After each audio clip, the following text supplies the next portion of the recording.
सिद्धेभ्यः। ओम नमः सिद्धेभ्यः। अहिंसा परमो धर्म की। आचार्य गुरुवर श्री कुंद कुंद भगवान की। आचार्य गुरुवर श्री ज्ञान सागर मुनि महाराज की। जय परम पूज्य संत सुरनी आचार्य भगवान विद्यासागर जी महामुनि राज्य की। समस्त आचार्य संघ की। एक स्थान में यह लिखा हुआ है। क्या लिखा हुआ है? वह ग्रंथ है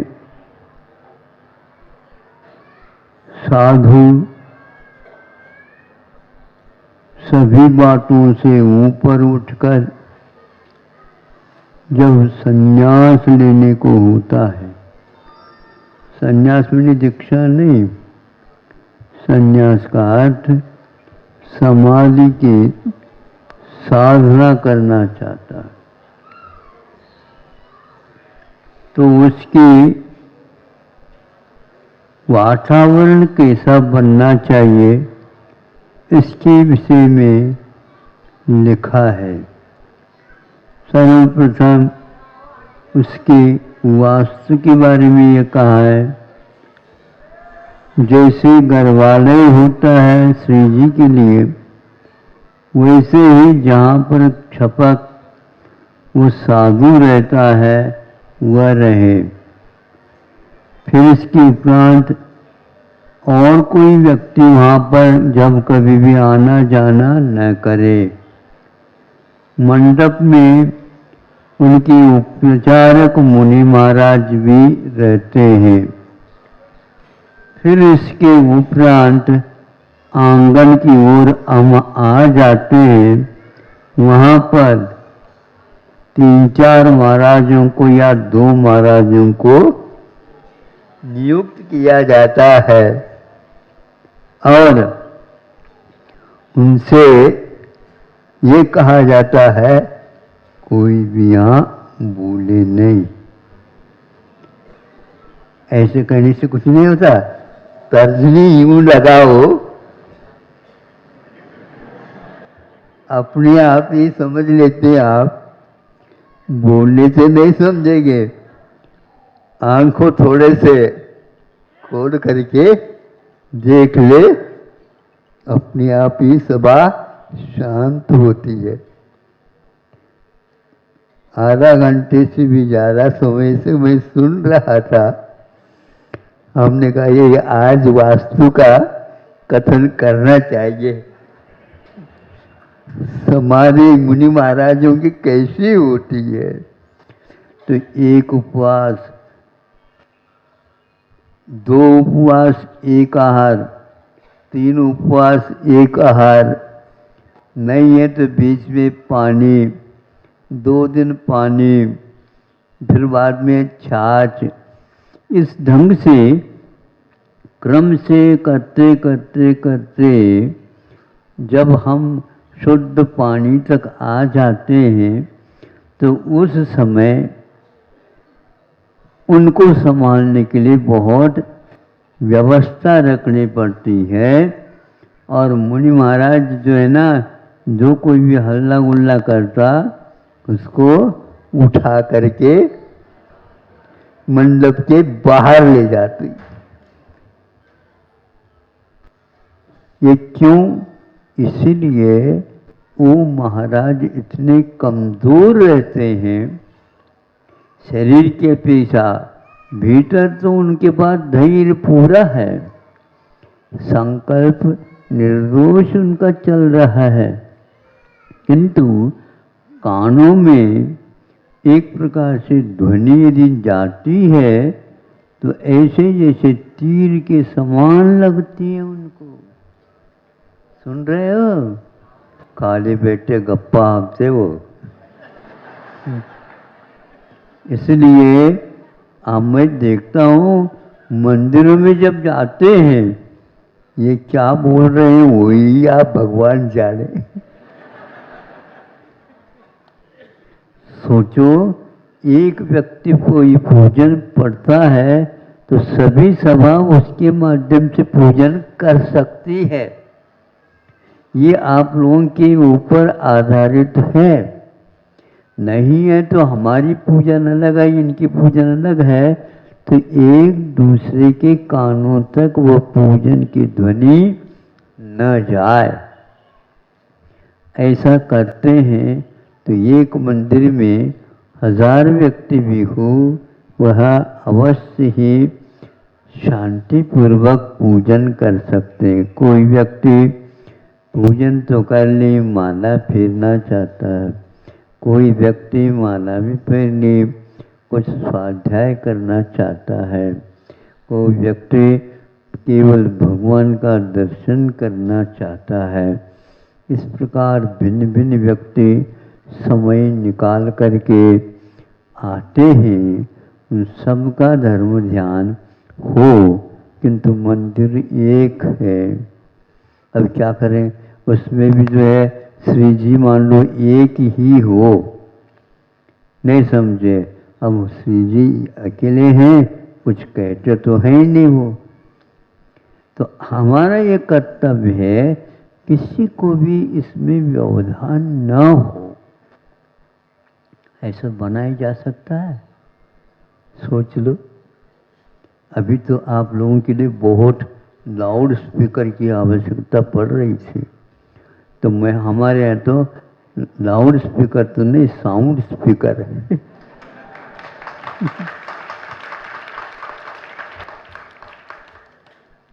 अच्छा शांति लगे। लोग दूर जाते हैं, जैन जैनेतर भी रहते हैं, वो तो सुनने के लिए आए। आपकी सुनाना हो तो आप बता दो, यहाँ पर हमें सुनाएंगे। कोई भी सुनी, दूसरे दिन कोई आएगा ही नहीं। हाँ, इसलिए आप लोगों को चाहिए यहाँ पर बच्चों को भी शांति रखा, और आप स्वयं बोले नहीं। यदि बोलना आवश्यक होता है, जैसे बिल्कुल ही नहीं बोल रहे हो, किसी को उससे कानों में पीड़ा न हो अथवा व्यवधान न हो। एक तो न्यायालय होता है, वहाँ पर केवल जज सुनता रहता है और एक वकील बोलता रहता है। तीसरा व्यक्ति वहाँ पर कोई नहीं बोलता, कोई नहीं, किंतु सारे के सारे अपने क्रम को ध्यान में रख कर के बैठे रहते। ऐसा यहाँ पर हो जाए, न्यायाधीश को भी न्याय देने में उत्साह आ जाए। नहीं तो जैसे प्रश्न पत्रिका आपने लिखी और दे दिया, और उसको जांच पड़ताल करने वाले को यदि गुस्सा आ जाए तो अच्छा पेपर लिखा हुआ है उसको भी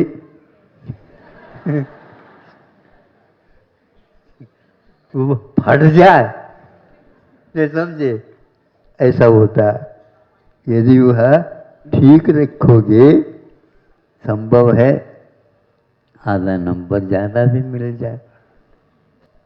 हाँ, इसी प्रकार हमारे यहाँ जहाँ कहीं भी हो बिल्कुल शांति। यह अपने आप में धर्म श्रवण का एक पाठ है। अब देख तो लो, जहाँ पर कोई कुछ भी नहीं बोल रहा हो, अपने आप ही मन लगता है, और आपका यहाँ मन लगा हुआ भी भागता है। अरे ये कहाँ आ गई, समझ में आ गया। बोलना तो नहीं, किंतु मौन रहना भी एक प्रकार से धर्म ध्यान कहा गया। हाँ, अपने आप ही मन लगता है, और इधर विधर की विकथा न हो, तो फिर क्या कहना अपने आप ही, जैसे एक पंक्ति बोलो,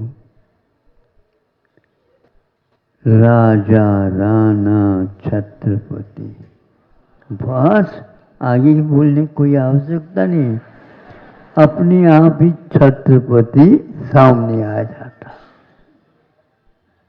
और उनका जो जीवन हुआ है उसके बारे में भी देखो, सब कुछ करके भी अंत में वे वनवास की ओर गए हैं। क्षत्रिय है और क्षत्राणी जो रानी है वो भी चली जाती है, दरबार खाली हो जाता है। खाली तो करना है अपने को,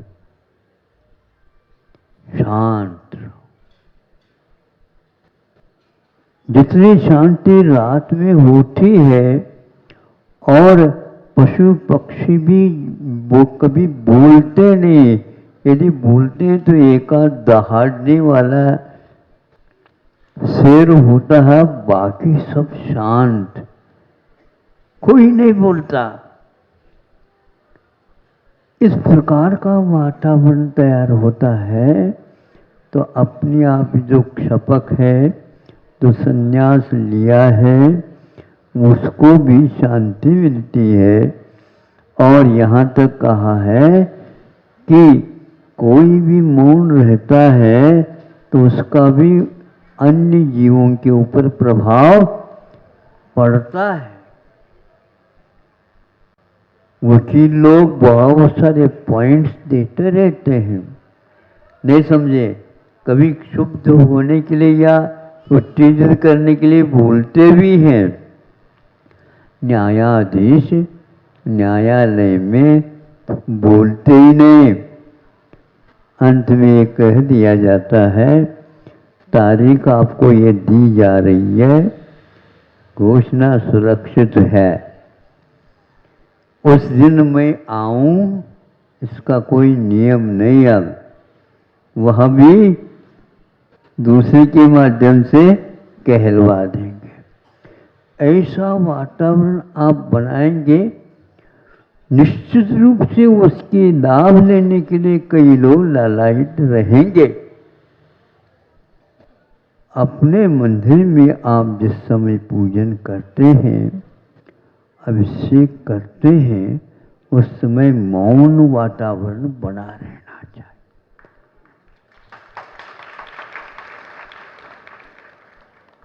सुबह सुबह हम समय के उपरांत जब स्तुति पाठ करते हैं, उस समय ये लोग जगह के लिए हक्का मुक्का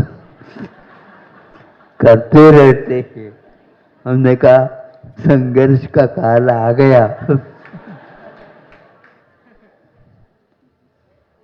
शांति से तो आ सकते, मेरे शांति के लिए तो हम आए हैं, हैं?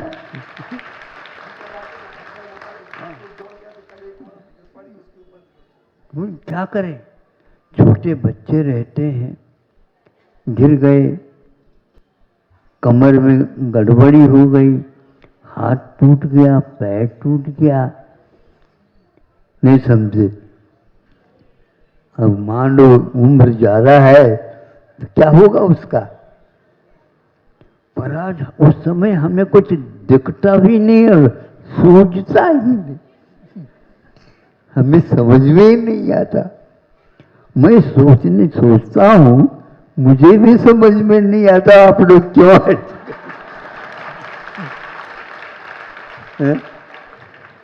क्या करें बताओ।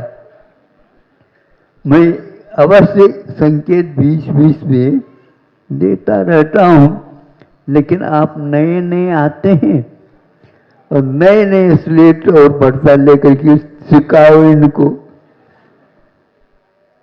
2 महीने तो हो गए हैं, ध्यान रखना, नहीं समझे।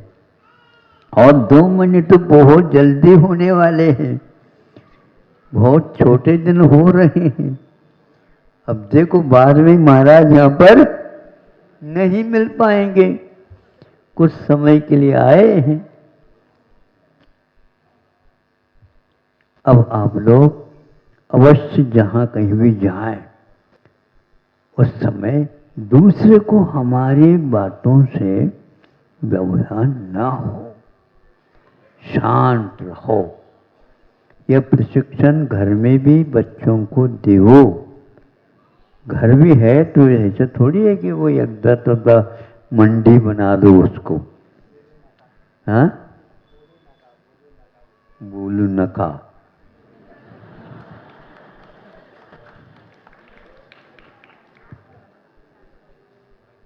तो बीच में बोलू नका।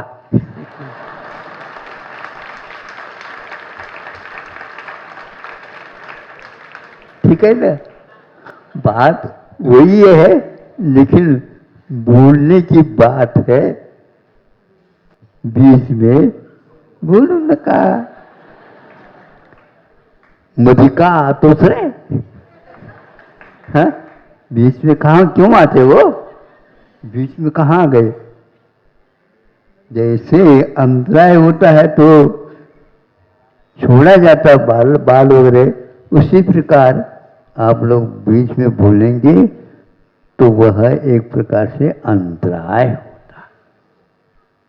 इसलिए यह संस्कार पहले दिया जाता था बहुओं को। हाँ, मदी येऊ नका। मदी येऊ नका। और आप आज से ये याद रखो, बीच में मत आया करो। बीच में मत आया करो। मैं अपने रास्ते चल रहा हूँ, ये तो हम कह रहे हैं, तुम्हारी जो वाणी यहाँ तक आ गई, बीच में क्यों आ गई? हाँ, आप जो फोन लगाते हो उसके बीच में कोई लाइन नहीं हो तो खड़े नहीं होते, तो चलाते हैं क्या? नहीं, लाइन ही नहीं है। अनुश्रेणी गति, अनुश्रेणी गति, गति जो होती शब्द की, उसके लिए भी आकाश की पंक्ति बनी हुई है, उसी से होती है। नहीं है तो कई लोग कहते हैं भैया दिन में मत किया करो, रात में सब क्लियर रहता। तो इसी प्रकार हमें ऐसा वातावरण बनाना चाहिए।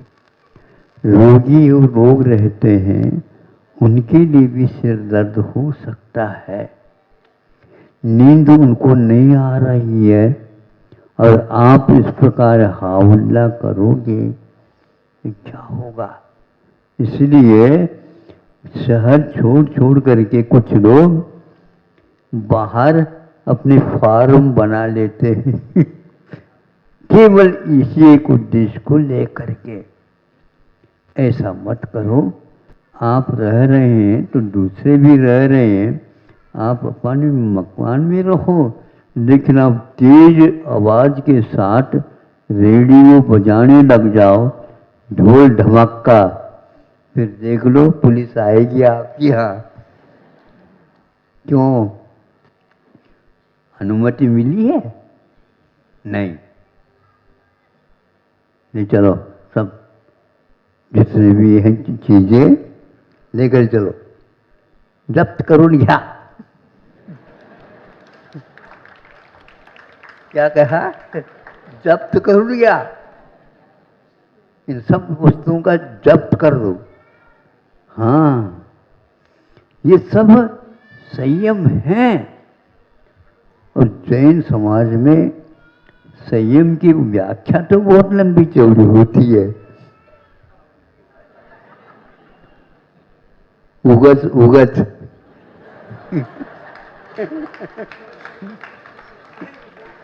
ऊंचाई ऊंचाई, ये क्या है? तो हमारे लिए नहीं, वो महाराज लोगों के लिए है। ऐसा नहीं। यह भी विद्यालयों में सिखाया जाता था। आज विज्ञान का युग है,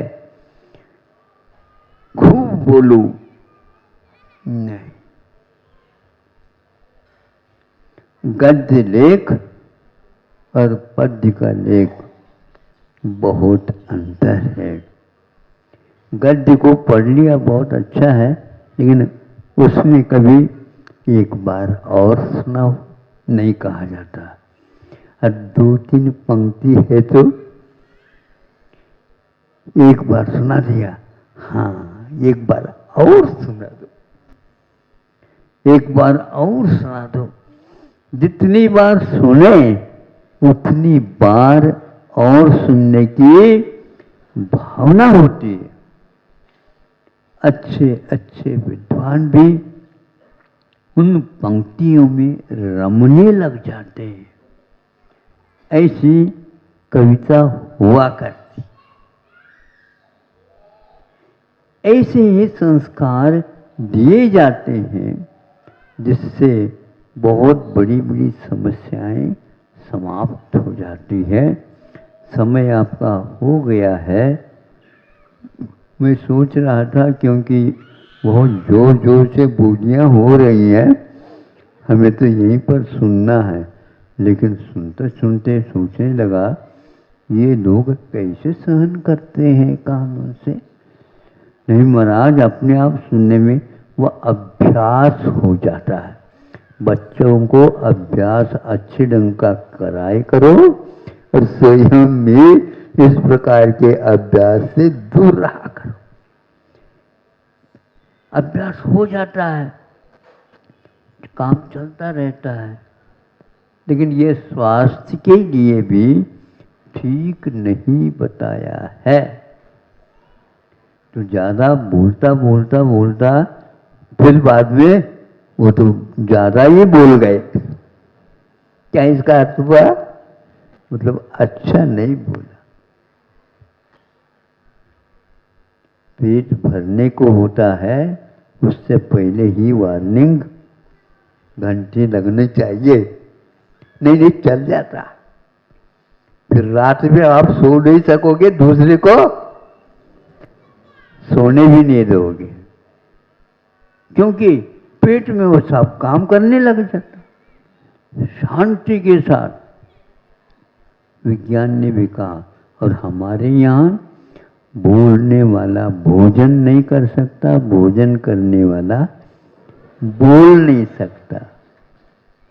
इस प्रकार अपनी यहीं से प्रारंभ करते हैं।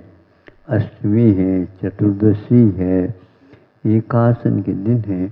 जितने आप नहीं बोलोगे उतने ही आपका मन उसमें लगेगा। अब इनमें से थोड़ा सा भी आपको प्रभाव पड़ेगा, घर में भी ये उन लोग सब लोगों को सुनाओ, स्वास्थ्य ठीक हो जाएगा। ज़्यादा बोलना एक प्रकार से ठीक नहीं इसलिए नहीं है, उसके साथ साथ चिंतन भी होता है, उसके कारण खून का उपयोग ज़्यादा होता है। इसलिए रक्त संचार में संपर्क ठीक नहीं बैठता, तो अपने आप कहने महाराज आजकल तो ऐसा होने लगा है, क्या करें। तो आप रक्त संचार की ओर ध्यान नहीं रखा, इसलिए तो ऐसा हो गया। नहीं, इसके लिए आचार्यों ने कहा प्रमत योगात् अनृत भाषणम। प्रमाद के साथ यदि आप बोलेंगे तो कषाय के साथ बोलेंगे और लोभ लालच के साथ बोलेंगे, उसके प्रभाव अपने जीवन पर अच्छे नहीं पड़ते हैं। ये सब बातें अध्ययन के प्रयोग के हैं। इसी प्रकार का अध्ययन, संस्कार, अभ्यास बच्चों से भी कराना चाहिए। अच्छे शिक्षा की संस्थाओं में धीरे धीरे इस ओर ज़्यादा ध्यान दिया जाता है। घर में माँ अपने आप को सबको नियंत्रण में करती है। कोई पहली कक्षा वाला भी है, कोई दूसरी कक्षा वाला भी है, कोई 5वीं कक्षा वाला भी है, और कोई शिक्षक भी है तो उनको भी कह देते हैं, वहाँ विद्यालय में शिक्षक होंगे, यहाँ पर हेडमास्टर बैठे।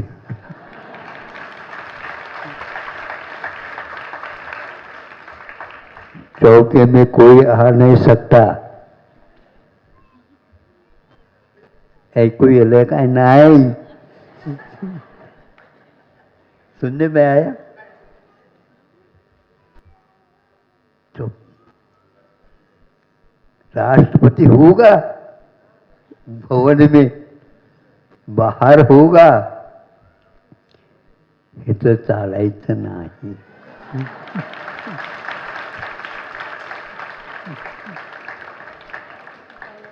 हाँ, यहाँ पर ये नहीं चलेगा। हमारी पाठशाला अलग है। यहाँ तो 16वीं कक्षा वाला भी 2 नंबर लेकर के आया फेल होता है यहाँ पर। हाँ, तभी घर चलता है। इसलिए गृह मंत्री को भी रखा जाता।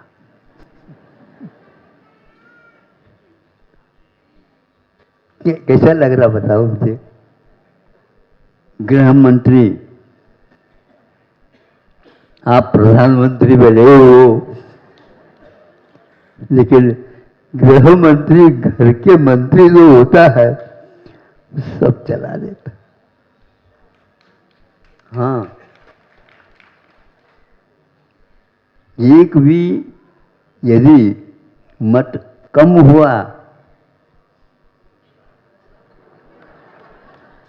मिलेगा नहीं, रसोई नहीं मिलेगी। अब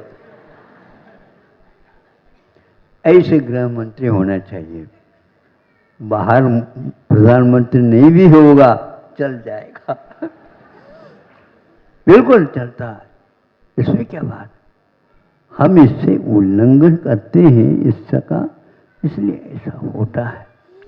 तो समाधि स्थल के बारे में आपको बताया, शांति के साथ उन्हें रह दिया जाता है तो बहुत अच्छे ढंग से अरहंत सिद्ध करते हुए उनकी संलेखना हो जाती है। तो उसका परिणाम क्या निकलता मालूम है? कम से कम 2 या 3 ही भव में मोक्ष होता है। स्वर्ग, अरे स्वर्ग तो बीच में ऐसे ही आ जाता है। दिल्ली जाना है, आगरा तो बीच में आ ही जाता है, ऐसा है। इसलिए नहीं हुआ, मान लो मुक्ति नहीं हुई, 7-8 भव में तो पक्की है। सम्यक दर्शन पर छूटना नहीं चाहिए। यदि अपने पास टिकट है, गाड़ी कहाँ जाएगी? आना ही पड़ेगा यहाँ पर गाड़ी को। हाँ, इसलिए ऐसी गाड़ी पकड़ो और ऐसा टिकट अपने पास व्यवस्थित रखो, फिर तो कुछ भी नहीं, निश्चित है। 7-8 भव के भीतर कहाँ कहाँ पर जाना पड़ता? कुछ नहीं, स्वर्ग मनुष्य, स्वर्ग मनुष्य, क्योंकि सम्यक दर्शन नहीं छूटा। ये लाभ है। और अंत में अच्छे अच्छे पोस्ट मिलते हैं, पद मिलते हैं। चक्रवर्ती होता है, कामदेव होता है, बलदेव होता है, तीर्थंकर होता है, वहाँ पर इंद्र बनता है। ये सारे 7-8 भव में सब होते होते होते अंत में जय जयकार, जय जयकार, जय जयकार। चलो, हमारा प्रवचन हो गया आपके लिए और सबके लिए और स्वयं के लिए। हाँ, अहिंसा परमो धर्म।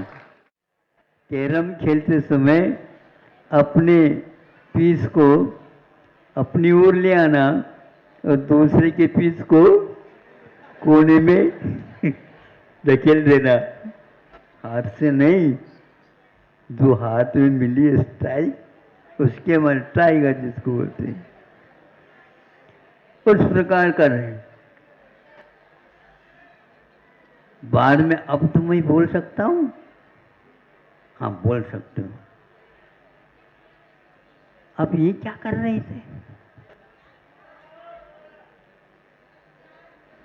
इसलिए बताना आवश्यक है, यह यदि नहीं करते तो क्या होगा?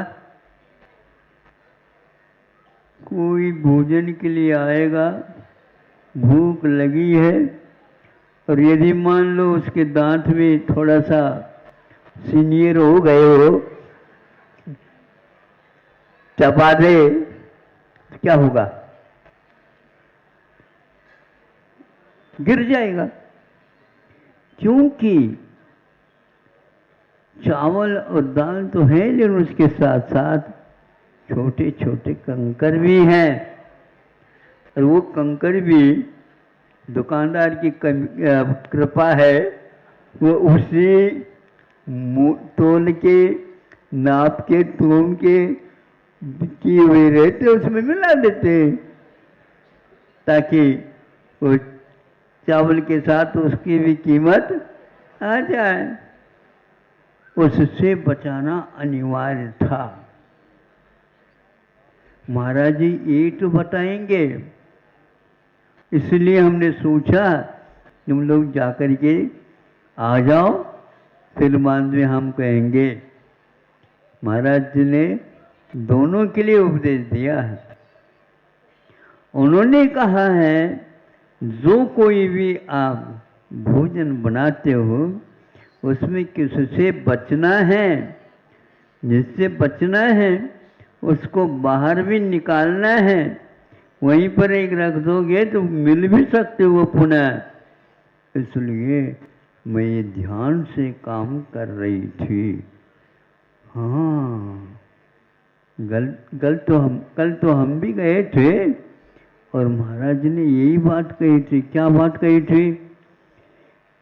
सब कुछ आपके पास है, ज्ञान भी है, सब कुछ है, किंतु भेद विज्ञान नहीं है।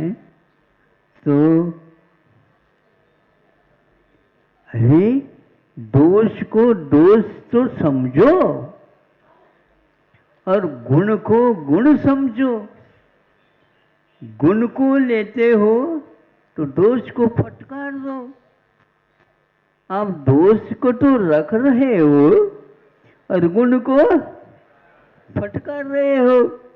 पागल हो क्या? नहीं बोलो महाराज, हम पागल तो अध पागल हैं। भेद विज्ञान बिन जाने दोष गुणन को कैसे तजिए गहिए। उसी वर्ण का, उसी तोल का, उसी के समान दाल भी है, चावल भी है, और उसमें कंकड़ भी है। उससे दूर होना अनिवार्य है, नहीं तो दान टूट जाएंगे। भेद विज्ञान के अभाव में हम इस शरीर को आपा मान करके चल रहे हैं। आपा मानने का अर्थ क्या? यही मैं हूं।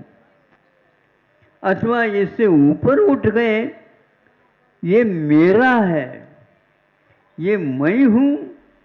ये मिथ्या तो है ही, अज्ञान भी है, और ये मेरा कहना, इसके पीछे और लुटना है। सही सही बताओ, जो अपना है उसको रखो, और रखो क्या? जो पराया है उसको निकाल दो। वो तो हमारा है ही नहीं। इस सिद्धांत से जो वंचित हैं, उनका भविष्य अंधकारमय है। उसके लिए महाराज आप आशीर्वाद दे दो, हमारा अंधकार छूट जाए। अरे अंधकार नहीं छूटता, तुम आंखें बंद कर रखे हो। आंख हो करके भी आंखों से यदि काम नहीं लेते हो, तो अंधकार का क्या दोष है? और आज आपको वहां पर जाना चाहिए जहां अंधेरा बहुत है। हाँ हाँ, अंधेरा बहुत है, वहां जाना चाहिए आपको। हाँ हाँ, बात तो ठीक है। ये भी इसी प्रकार कह रहे थे, यहाँ पर आ गया, वहाँ अंधकार है, चलो मैं आया। फिर इसके उपरांत क्या कहते, उजाला है क्या नहीं? हाँ महाराज, उजाला तो है। उजाला है, उजाला कैसे कह रहे हो? क्योंकि आप आ गए। नहीं, पहले सर्वप्रथम मुख के ऊपर रजाई है, उसको खोल दो। हाँ? अब बातें समझ में आ रही है आपको? तालियां बज गई। रजाई तो हटाओ।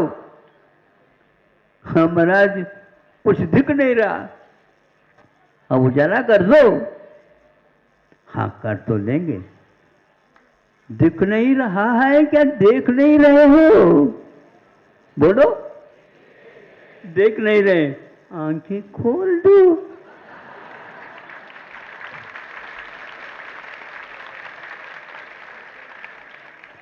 यदि आंखें नहीं खोलोगे, हेलोजन भी लगाओगे,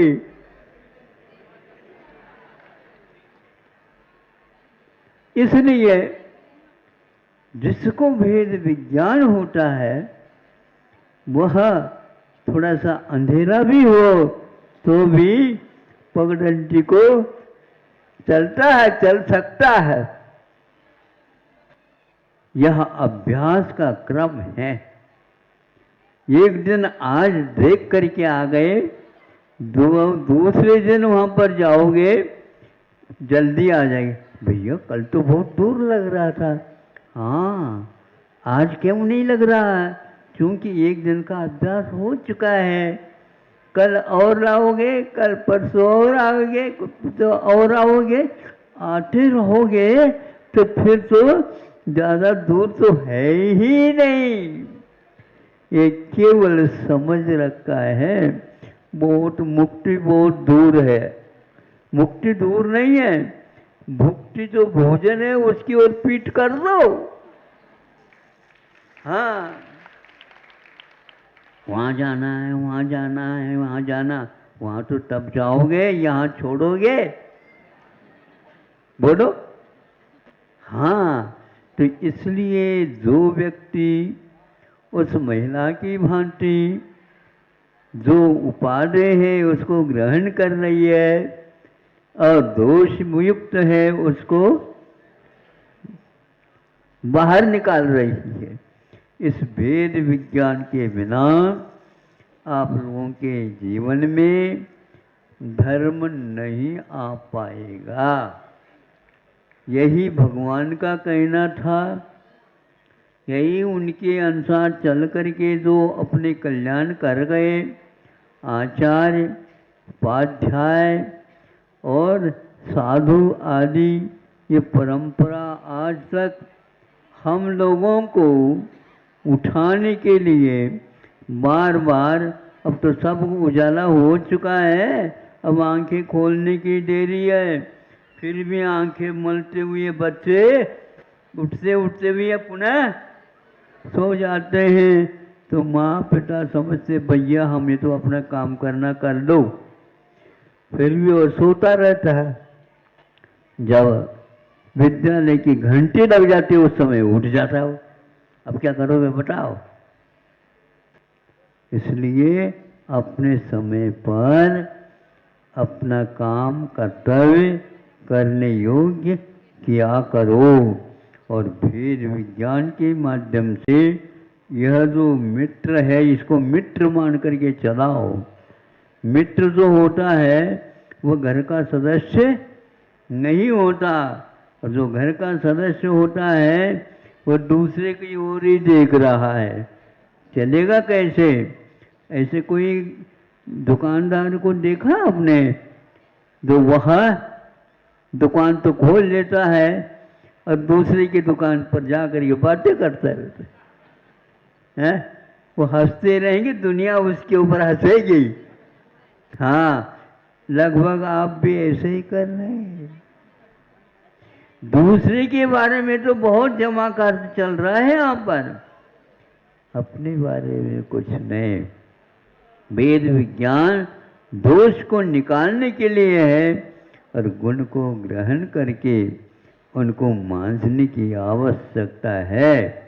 आप मांझने के लिए तैयार हैं तो हाँ, ये जो बातें कही थी वेद विज्ञान की बात, दाल और चावल और कंकर, तीन है ना। हाँ, तो ये कहा तो वो समझेंगे ये तो बहुत बड़ी बात कही थी। बिल्कुल, बात तो छोटी थोड़ी होती है, मोक्ष मार्ग ये सब बड़ी ही होती है। हमारा भाग्य होगा, हम अपने पुरुषार्थ करेंगे, निश्चित ही समय पर भोजन आपको दे दिया जाएगा और उसके बदले में उनको आप कुछ भी नहीं दोगे तो भी वह पक्की है, वो मिल ही जाएगा उनको। ऐसे लोभ से जो युक्त हैं वो परिवार आप लोगों के लिए वरदान सिद्ध है। नहीं है तो अंधकार है, अंधेरा है, अंधेरा है, सुनते रहो, रटते रहो, कभी भी हमें उजाला नहीं मिलने वाला है। इसलिए आँखों का उपयोग भीतर से करने का प्रयास पुरुषार्थ करेंगे, इतना ही पर्याप्त है। मध्याह्न के लिए भी और रखा है। सब लोगों को अब ये बताओ, सब लोगों को बिल्कुल पास से दर्शन हुआ क्या? नहीं।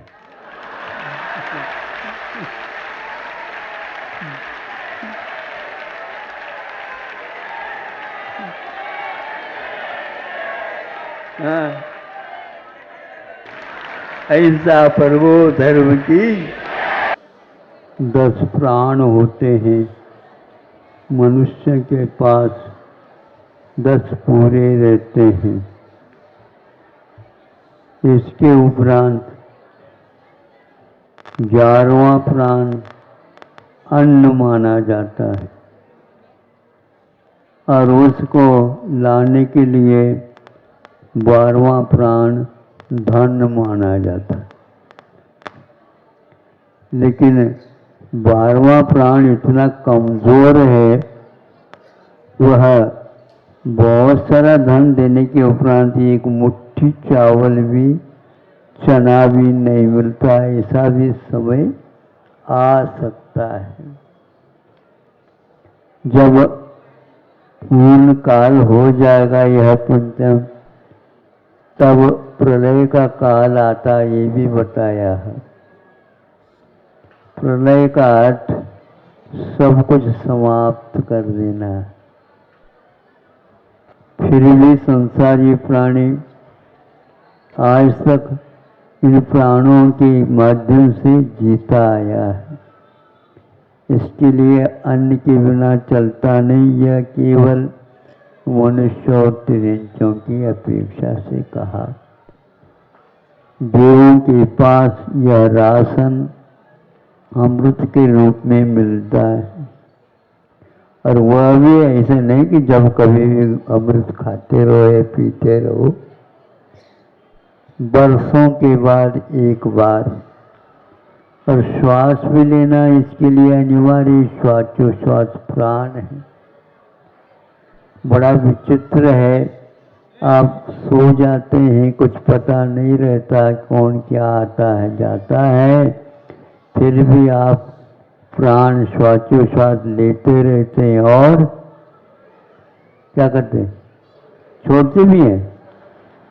ग्रहण भी हो रहा है और त्याग भी हो रहा है। एक बात पूछनी है आपसे, नहीं छोड़े तो अच्छा है, ग्रहण ज़्यादा करते जाओ, होगा ही नहीं।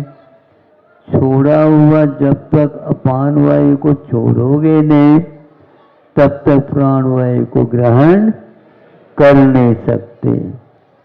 इस प्रकार रात दिन काम चल रहा आप कहेंगे बहुत कुछ हम इनको अन्न देते हैं, प्राण देते हैं, ऑक्सीजन देते हैं, इसके द्वारा इसका जीवन बचा है। यह आप लोगों की गलत धारणा है।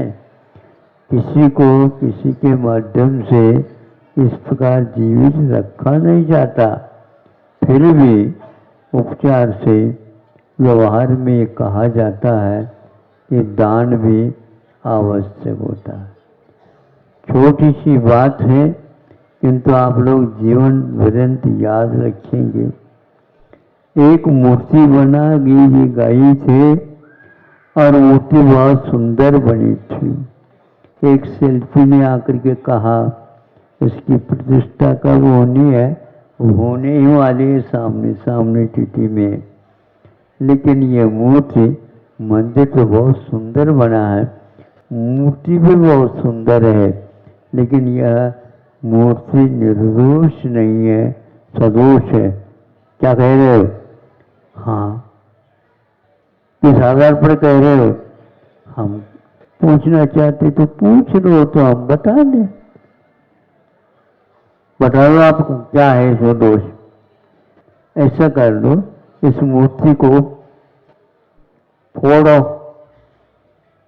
घन पटक करके। कल प्रतिष्ठा होनी है, कैसा होगा? लेकिन सदोष रखना चाहो तो सदोष रखो।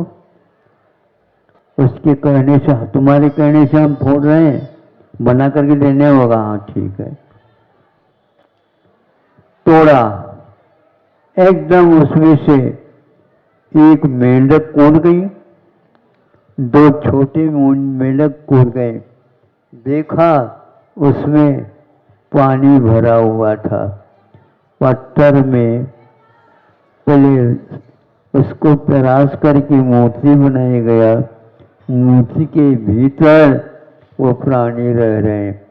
आप लोगों ने पानी उसमें डाला है क्या? बोलो, नहीं डाला? कोई न कोई डाला होगा। हाँ, उसके प्राण जो है उसके माध्यम से ये सब काम हो रहा है। उसके लिए इतना राशन मिल रहा है, इसलिए वो जीवित थे। यह प्राणी प्राण के बिना बचकर नहीं सकता।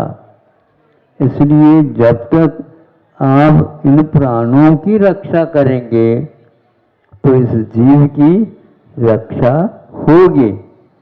यदि प्राणों को सुरक्षित नहीं रखोगे, निश्चित है आप यहाँ पर रह नहीं पाएंगे। लेकिन ये भी ध्यान रखना, भले ही ऊपर का शरीर छूट जाएगा, किंतु भीतर का जो शरीर इन शरीरों को देने वाला है वह तेजस कारमणादिक है। उसके बिना इसकी यात्रा नहीं हो सकती। इसलिए ऐसे शुभ भाव करो जिसके द्वारा शेष जीवन दानमय, धर्ममय, त्यागमय हो। दूसरे के ऊपर उपकार करने के भाव हमेशा बने रहें और इन सब प्राणों से ऊपर उठ करके जो प्रभु बने हैं उनका ध्यान हम करते रहें और उसी के अनुसार उनके पद चिन्हों पर हम भी चल करके भगवान के पास जाना चाहते हो? हैं? सोच लो, पूछ लो, अपने भीतर के भगवान को पहले पूछ लो। जो होनहार है उसको पूछो। मोह तोड़ना पड़ता है, मोह तोड़ेंगे तो निश्चित। तो वह शिल्पी को ये ज्ञान हो गया, किसी को नहीं हो रहा था। ये कैसे जाना? और कुछ नहीं, चंदन का लेप कर दिया गया और पूरे उसके शरीर में मूर्ति के तो सब कुछ सूख गया, पेट भर गीला रह गया। बस यही इसकी पहचान है, यहाँ पर इसका दोष है। इसी प्रकार आप लोग भी इस पेट को सदोष मान करके निर्दोष आहार देओ। ताकि संसारिक सभी दोष समाप्त हो जाए। अहिंसा परमो धर्म। कि रेलगाड़ी में या और कोई भी गाड़ी में जब यात्रा करना चाहते हैं तो उसके लिए टिकट अनिवार्य होता है ना। उसके बिना चढ़ते क्या? चढ़ते नहीं।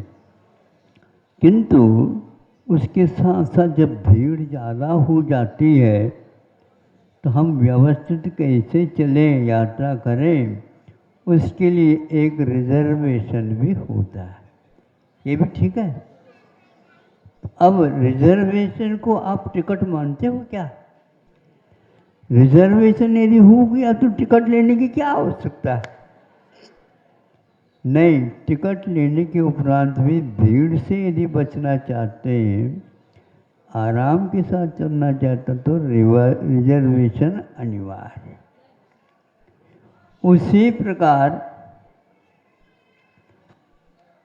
यहाँ विषय जो दिया गया था उसको स्पष्ट करता हूँ। हाँ, अच्छे ढंग से सुनाएंगे, लेकिन अभी इतने में ही संतोष कर लेना।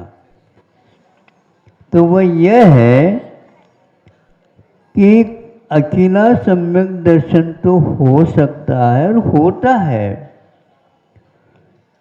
किंतु अकेला ही सम्यक दर्शन होना अनिवार्य हो गया, फिर बाद में उसका क्रम आएगा, तो ये बहुत दिक्कत वाली बात है। आचार्यों ने ये कहा है सम्यक दर्शन होने से कुछ काम तो होता है, लेकिन क्या काम होता है? तो उन्होंने ये कहा कि आगे जो चारित्र आने वाला है उसकी भूमिका निर्वाह यहाँ पर किया जाता है। इसलिए इस भूमिका के निर्वाह के लिए उन्होंने यदि आप लोगों को कुछ सहूलियत दे दिया तो वह चारित्र नहीं माना जाता।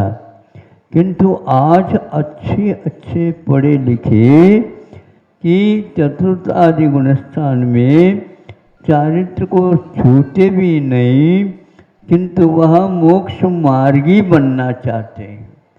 तो मार्ग तो सम्यक दर्शन, सम्यक ज्ञान और सम्यक चारित्रात्मक होता है। इसलिए केवल सम्यक दर्शन लेने से कुछ काम नहीं होता। सम्यक दर्शन वह काम तब करता है जब आप उससे ऊपर उठ कर के गाड़ी में बैठना चाहते हैं। उसके लिए टिकट भी लिया जाता है। रिजर्वेशन अभी भले कर लिया गया।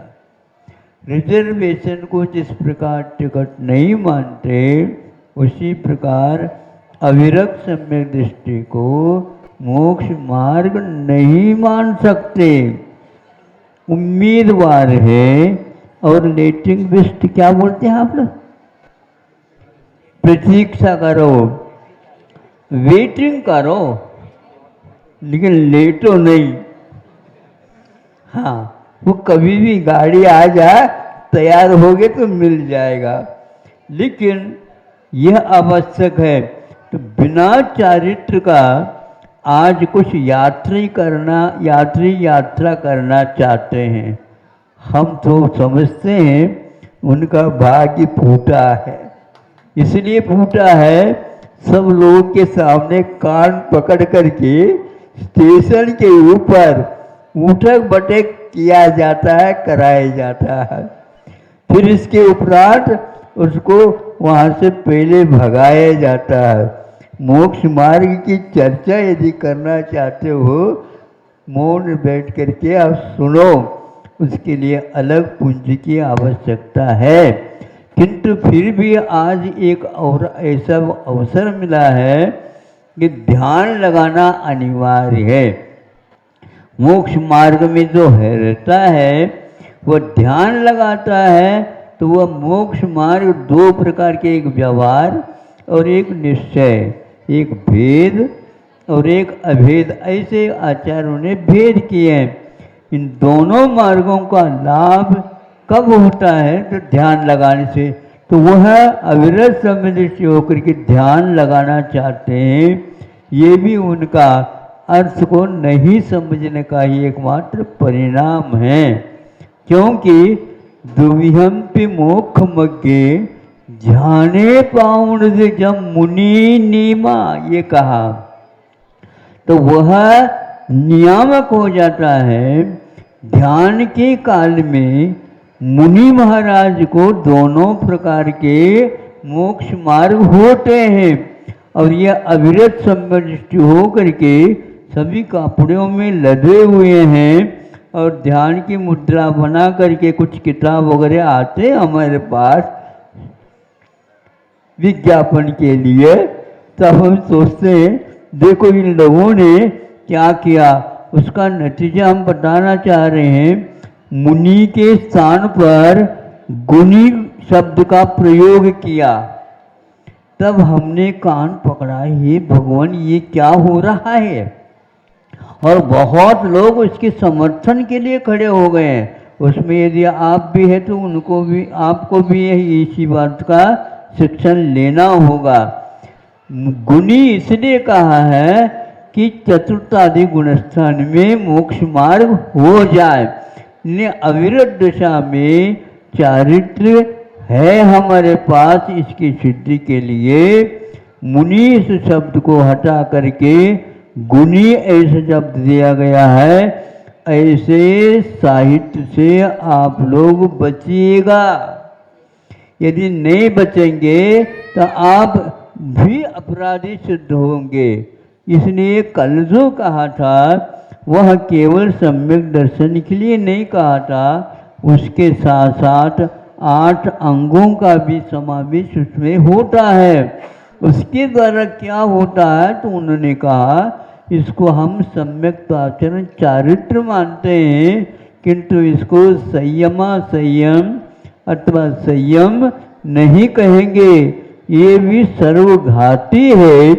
सर्वघाती के उदय में मोक्ष मार्ग कभी भी नहीं बनता, ऐसा कहा है।